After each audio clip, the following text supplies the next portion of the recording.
Bom dia, amigo. Estamos juntos mais uma vez e hoje é sexta-feira, estamos aí às vésperas do final de semana, agradecidos a Deus por tudo quanto aconteceu desde a segunda-feira, na expectativa de que esse final de semana seja abençoado por Deus. Duas coisas que preciso fazer. Uma, convidá-lo para estarmos juntos no próximo domingo.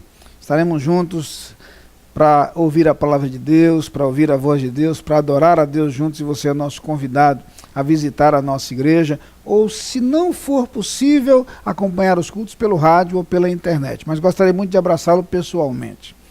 A outra palavra se dirige aos aniversariantes de hoje, de amanhã e de depois de amanhã. Como é final de semana, eu quero desejar a você que completa mais um ano de vida nesta sexta-feira, ou no sábado, ou no domingo, já que só estaremos de volta na segunda-feira, um grande abraço, um desejo de muitas felicidades com a bênção do Senhor. Que o Senhor cuide do seu viver.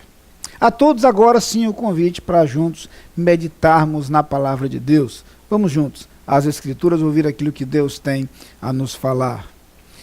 No Evangelho segundo Mateus, no capítulo 16, eu queria ler com você os versículos 13 e 15.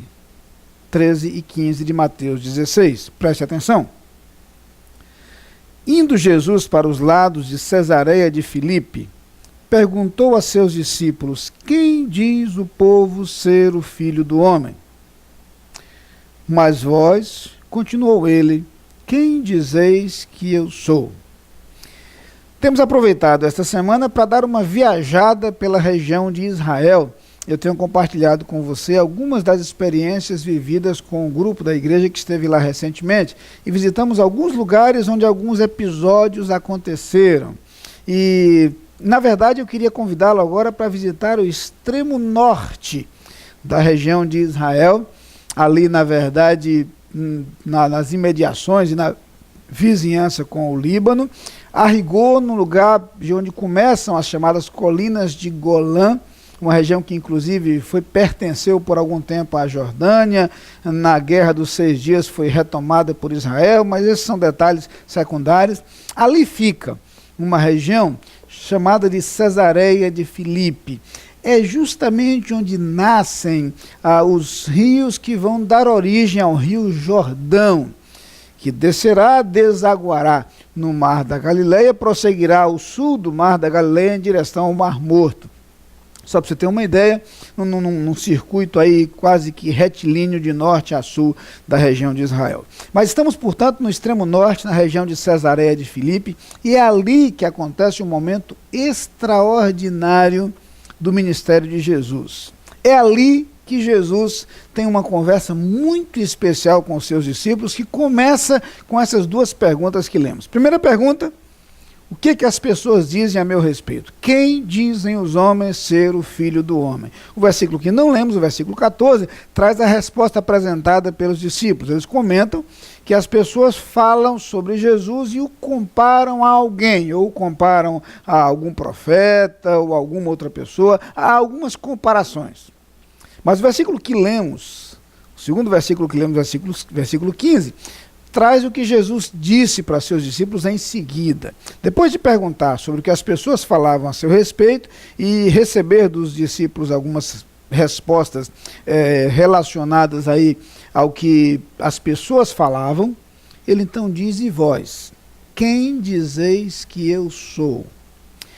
O bonito nessa pergunta de Jesus é que ele não quer uma informação, ele quer uma tomada de posição.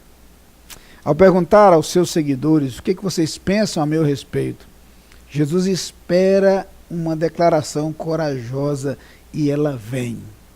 Para a alegria de Jesus, ela vem. É Pedro quem toma a frente e diz: tu és o Cristo, o Filho do Deus vivo. Entenda que isso significa dizer que, finalmente, os apóstolos começavam a entender a identidade de Jesus.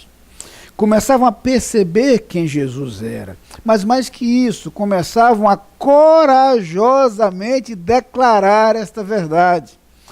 Eles estavam agora entendendo que Jesus era o Cristo, ou seja, ele era o Messias prometido ao longo de todo o Antigo Testamento.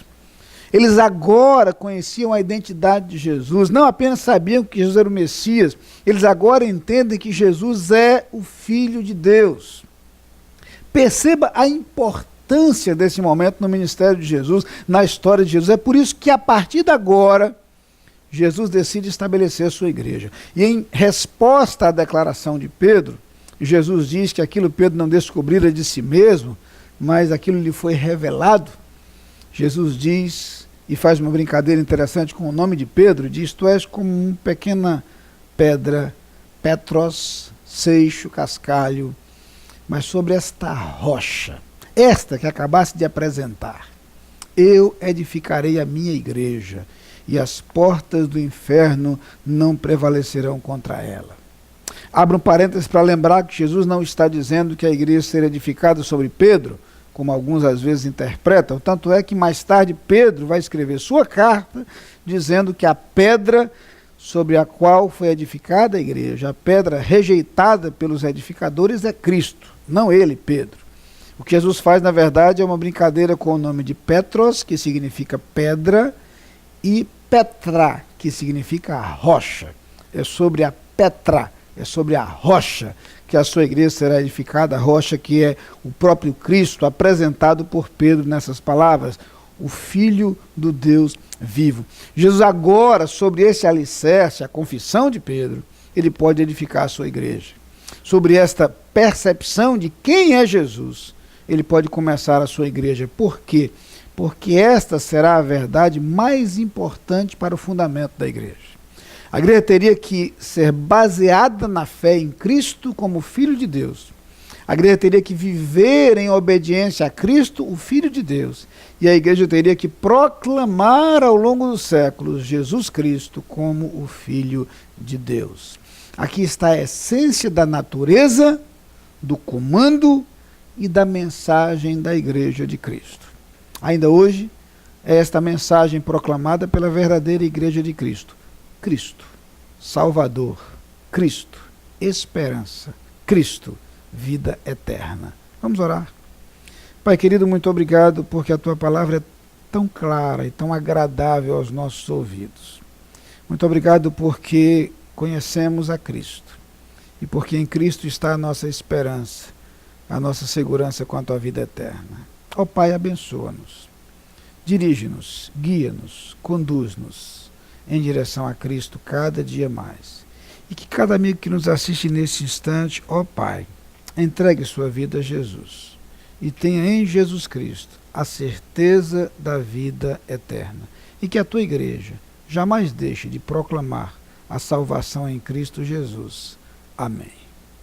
Você é nosso convidado a participar das atividades da Igreja Batista da Capunga. No domingo, Escola Bíblica Dominical, às 9 e 18 horas. Culto, às 10 e 19 horas. Transmitidos ao vivo pela internet e pela Rádio Evangélica 100.7. Culto infantil e atividades para crianças de todas as idades. Todas as programações com interpretação para surdos. Igreja Batista da Capunga, Rua João Fernandes Vieira, 769, Parque Amorim, ao lado do Colégio Americano Batista. Fone 3092-6578. Visite o nosso site www.capunga.org.br.